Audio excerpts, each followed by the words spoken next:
It's Mickety TV. And this is the Minnesota Vikings 2017, week number 13, game number 12, recap of the Minnesota Vikings victory over the Atlanta Falcons by a score of 14-9.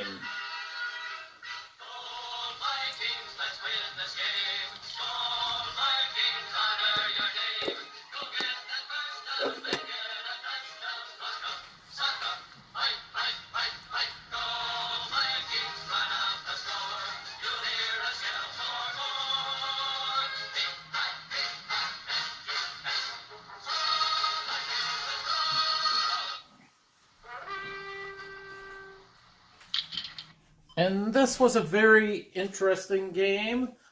I didn't get a chance to watch this game. I was very busy on Sunday running about and that. But I was keeping track of the score online and that, and I was amazed that this was a low-scoring game. I predicted this would be a high-scoring game, and I predicted Atlanta would win. Amazingly, the Vikings won this game.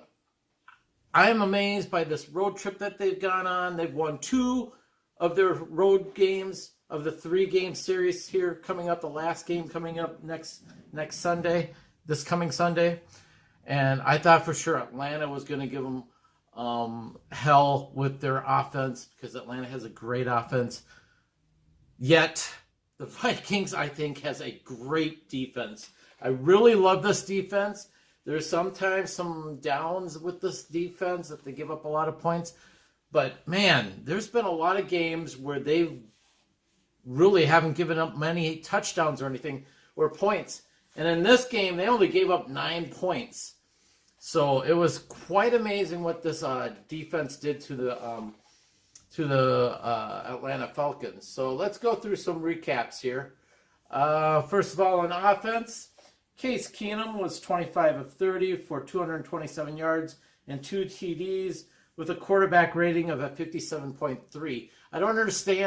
I do not understand why this quarterback rating is low unless I don't understand how they figure it out. But he did get sacked twice in the game, so I don't know if that affects his quarterback rating or what. But he had a low quarterback rating, and I thought that was kind of surprising. So I'm wondering if the 2 sacks are factored into it. Overall, though, a steady game as usual by Case Keenum. The offense did enough to win this football game, and the defense, they were spectacular. But Case Keenum, steady Eddie, doing great. I like what this backup quarterback's doing. Our leading running back for rushing was Latavius Murray. He had 16 carries for 76 yards, and he also had 3 catches for 21 yards. So he almost had 100 yards in total offense in this game. I would like to see the running backs more involved in the passing game, but at least there was a few passes thrown his way, and they're using them. Our leading wide receiver is Adam Thielen. He had only 4 catches for 51 yards.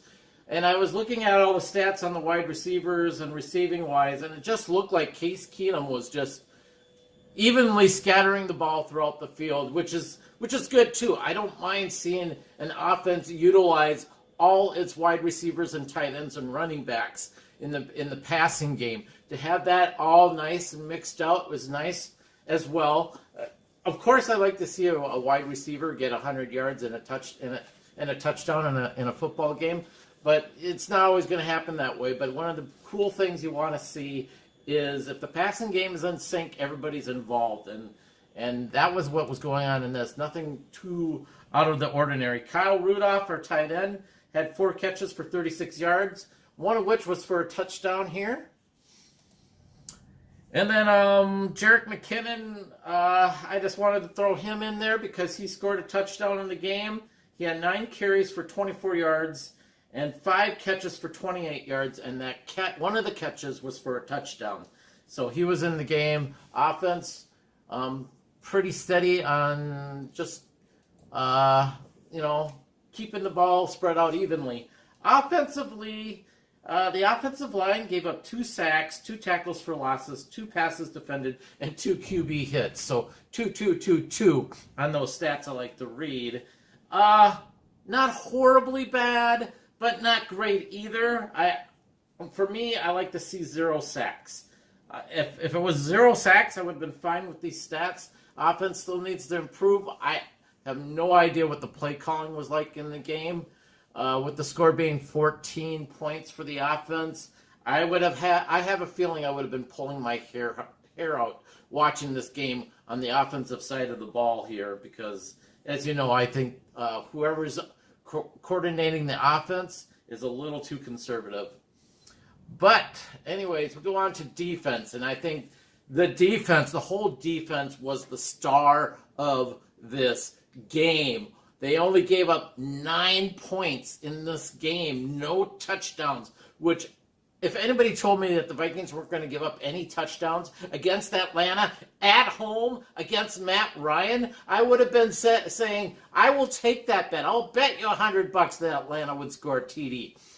This Vikings defense is just, I don't know. They're extremely amazing, and now I can't put anything against them on this. The Vikings defense is gelling.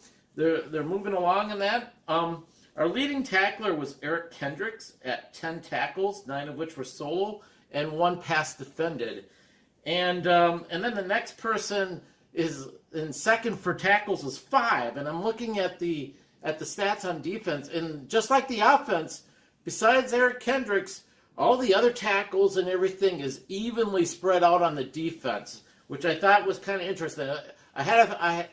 Based on these stats here, it looked like on the defensive side of the ball, led by Eric Kendricks, it was like there was just no.